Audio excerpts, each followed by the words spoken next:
Récit de théologie ascétique et mystique de Tancret, deuxième partie, chapitre 4, lutte contre les péchés capitaux. Cette lutte n'est au fond qu'une sorte de mortification. Pour compléter la purification de l'âme et l'empêcher de retomber dans le péché, il faut s'attaquer à la source du mal en nous, qui est la triple concupiscence. Nous l'avons déjà décrite dans ses traits généraux.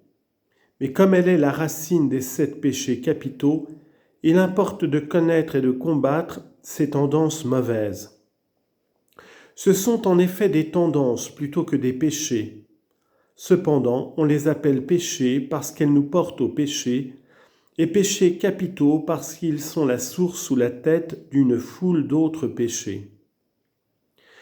Voici comment ces tendances se rattachent à la triple concupiscence. De la superbe naissent l'orgueil, l'envie et la colère.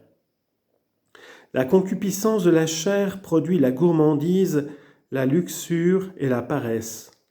Enfin, la concupiscence des yeux s'identifie avec l'avarice ou l'amour désordonné des richesses.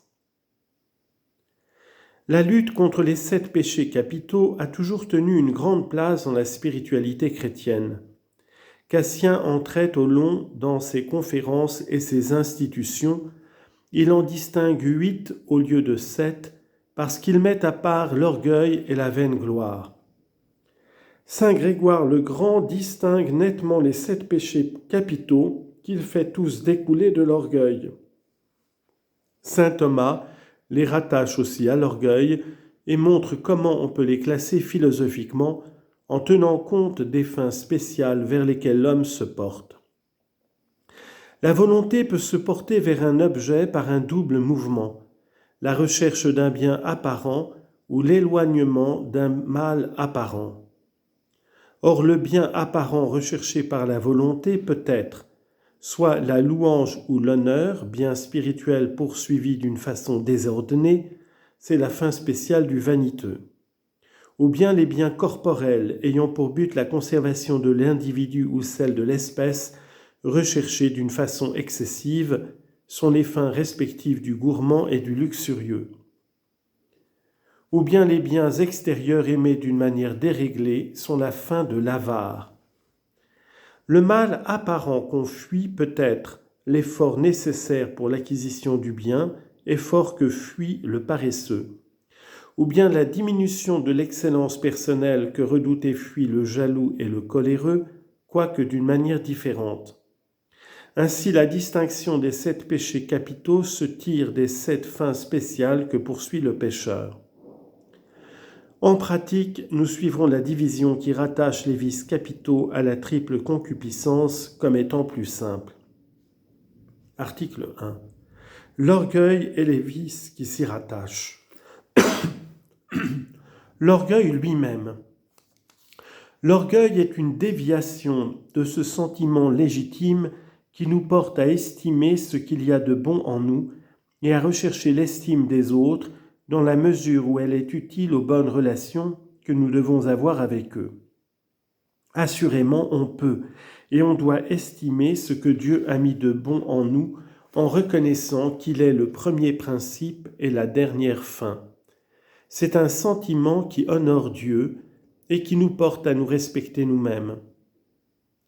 On peut aussi désirer que les autres voient ce bien, l'apprécient et en rendent gloire à Dieu, de même que nous devons reconnaître et estimer les qualités du prochain.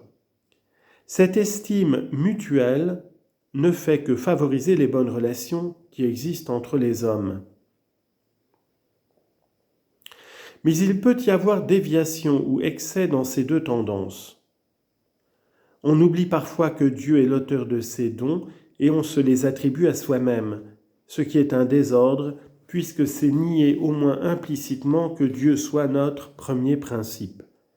De même, on est tenté d'agir pour soi ou pour gagner l'estime des autres au lieu d'agir pour Dieu et de lui rapporter tout l'honneur de ce que nous faisons.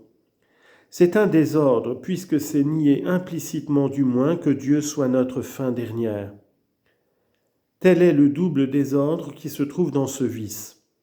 On peut donc le définir, un amour désordonné de soi-même qui fait qu'on s'estime explicitement ou implicitement comme si on était son premier principe ou sa fin dernière. C'est une sorte d'idolâtrie parce qu'on se regarde comme son Dieu, ainsi que le fait remarquer Bossuet. Pour mieux combattre l'orgueil, nous exposerons d'abord ses formes principales, puis les défauts qu'il engendre, ensuite sa malice et ses remèdes. Les principales formes de l'orgueil. La première forme consiste à se regarder soi-même explicitement ou implicitement comme son premier principe. Il en est peu qui explicitement s'aiment d'une façon assez désordonnée pour se regarder comme leur premier principe. C'est le péché des athées qui volontairement rejettent Dieu parce qu'ils ne veulent pas de maître, ni Dieu ni maître. C'est d'eux que parle le psalmiste quand il dit « L'insensé a dit en son cœur, il n'y a pas de Dieu. Dixit incipiens in corde suo, non est Deus. » Psaume 13, verset 1. Ce fut équivalemment le péché de Lucifer, qui, voulant être autonome, refusa de se soumettre à Dieu.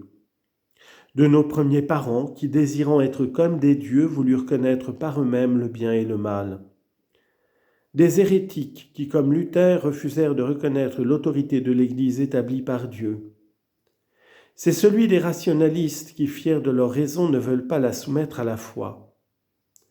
C'est aussi le péché de certains intellectuels qui, trop orgueilleux pour accepter l'interprétation traditionnelle des dogmes, les atténuent et les déforment pour les harmoniser avec leurs exigences.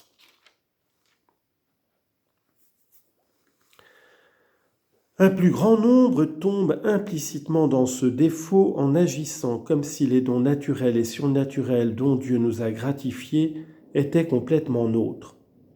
Sans doute on reconnaît en théorie que Dieu est notre premier principe, mais en pratique on s'estime démesurément comme si on était soi-même l'auteur des qualités qui sont en nous. Il en est qui se complaisent dans leurs qualités et leurs mérites comme s'ils en étaient les seuls auteurs. L'âme, se voyant belle, dit Bossuet, s'est délectée en elle-même et s'est endormie dans la contemplation de son excellence. Elle a cessé un moment de se rapporter à Dieu. Elle a oublié sa dépendance. Elle s'est premièrement arrêtée et ensuite livrée à elle-même. Mais en cherchant d'être libre jusqu'à s'affranchir de Dieu et des lois de la justice, l'homme est devenu captif de son péché. Plus grave est l'orgueil de ceux qui s'attribuent à eux-mêmes la pratique de la vertu, comme les stoïciens, ou qui s'imaginent que les dons gratuits de Dieu sont le fruit de nos mérites, que nos bonnes œuvres nous appartiennent plus qu'à Dieu, alors qu'en réalité il en est la cause principale, qu'on y prend ses complaisances comme si elles étaient uniquement nôtres.